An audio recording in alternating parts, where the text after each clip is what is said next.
इस लेक्चर में हम बेसिकली एक कॉम्प्रिहेंशन को देखेंगे और हम ये देखेंगे कि किस तरीके से हमने ब्रेक डाउन करना है उस कॉम्प्रिहेंशन को और हमने अंडरस्टैंड करना है कि जवाब उसके किस तरीके से देने हैं। ठीक हो गया। अब ये आई एम नॉट श्योर ये किस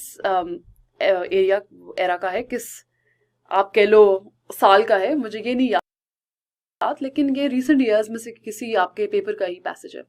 the reason why I always take examples from your exams, from your exam papers is because I want you to be not get scared कि अच्छा मैडम ये पढ़ा रही हैं बट शायद पेपर का सवाल बहुत डिफरेंट हो, ठीक है, तो उनको वो तो पढ़ानी नहीं, तो फिर आप लगातार प्रेसिस चेक करवा रहे हो, काम कर रहे हो उसके ऊपर। तो I want you to understand कि मैं आपके अपने पास पेपर से ही सवाल आपकी कॉम्प्रिहेंशन ऑफ प्रेसिस लेती हूँ ताकि आपको समझ आए। And I have done this for every portion of your composition, direct है, ट्रांसलेशन है, एनीथिंग, मैंने उसकी सारी जो एग्जाम्पल्स, जो प्रैक्टिस एग्जाम्पल्स करवानी है वो आपके पास्ट पेपर से करवानी है ताकि आपके लिए आसान रहे। ठीक हो गया। अच्छा जी, इसको पढ़ते हैं, स्टार्ट करते हैं। The civilisation of China, as everyone knows, is based upon the teaching of Confucius, who flourished 500 years before Christ. Like the Greeks and Romans, he did not think of human society as naturally progressive.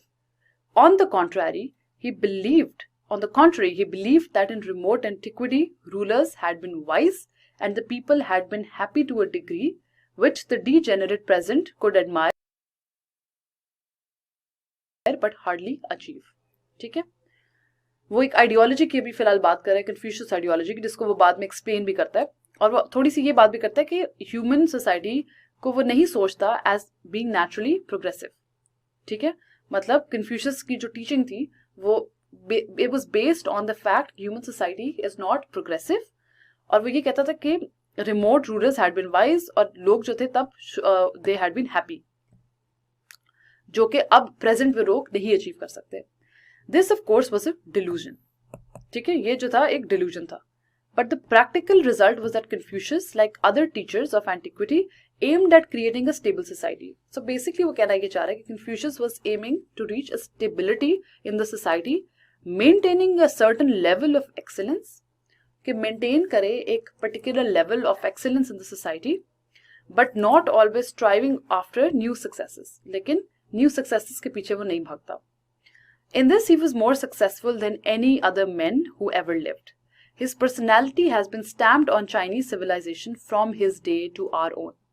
During his lifetime, the Chinese occupied only a small part of present-day China and were divided into a number of varying states. ठीक है? आगे वो कहता है कि during the next 300 years, they established themselves throughout what is now China proper and founded an empire exceeding in territory and population any other that existed until the last 50 years. ठीक है, कि बेसिकली चाइना जो था वो बहुत ज्यादा expand होगा during his time.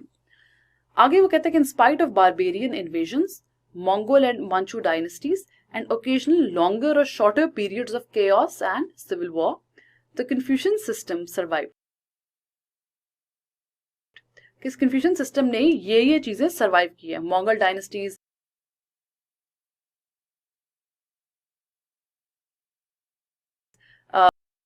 हो गया, सब कुछ सर्वाइव किया, bringing with it art and literature and a civilized way of life. It was focused on a civilized way of life.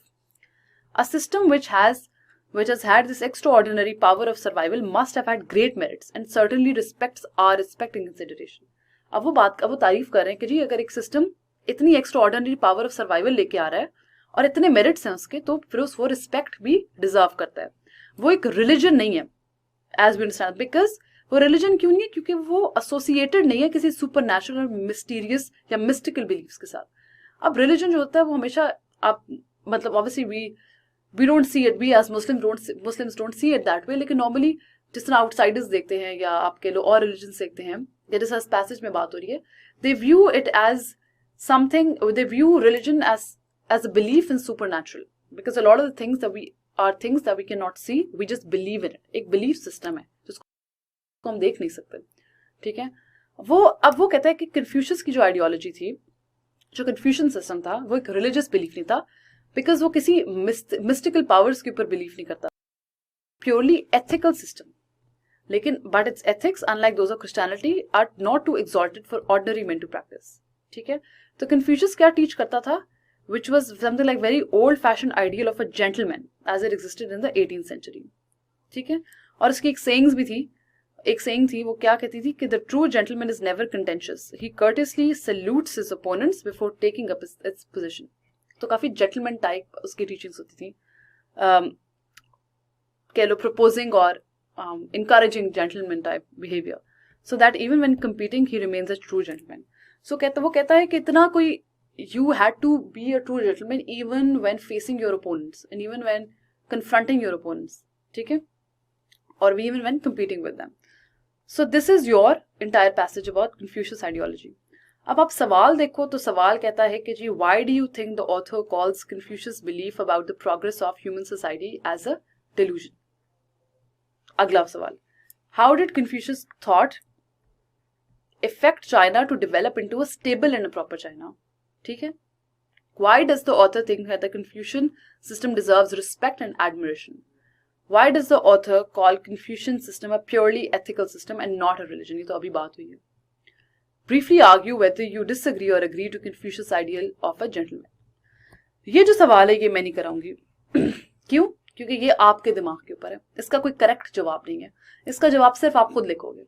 ठीक हो गया? So this is the question I was talking to you about when I was discussing the rules of the comprehension. कि काफी ऐसे सवालात, कभी कभी हमेशा एक सवाल ऐसा आ जाता है जिसमें they always want your opinion rather than having one correct answer. They're always going to have different answers or different versions and they're going to accept it based on what you think about a particular situation. ठीक है, पहला सवाल, why do you think the author calls Confucius' belief as a delusion of the progress of human society? शुरू में ही देखो, he did not think of human society as naturally progressive because he believed that rulers had been wise. In remote antiquity, rulers had been wise and the people had been happy to a degree which the degenerate present could admire but hardly achieve. This was a delusion. जवाब क्या है? The author believes that Confucius believes as delusions because of his estimation of human society being non-progressive. Because उसको लगता था कि human society naturally is non-progressive और वो achieve level of antiquity कर ही नहीं, level of happiness कर ही नहीं सकती जो कि पास नहीं किया था. Or another reason about the author's belief can be Confucius' claim about the ancient rulers being wise. अब ये बहुत ज़्यादा concise है, brief है और बता भी दिया है कि passage के अंदर क्या लिखा होता है in my own words. अगला, how did Confucius' thought affect China to develop into a stable and a proper China? Confucius' thoughts affected China to develop into a stable country by aiming for the formation of a stable society. यहाँ पे लिखा हुआ है उसने that he aimed to create a stable society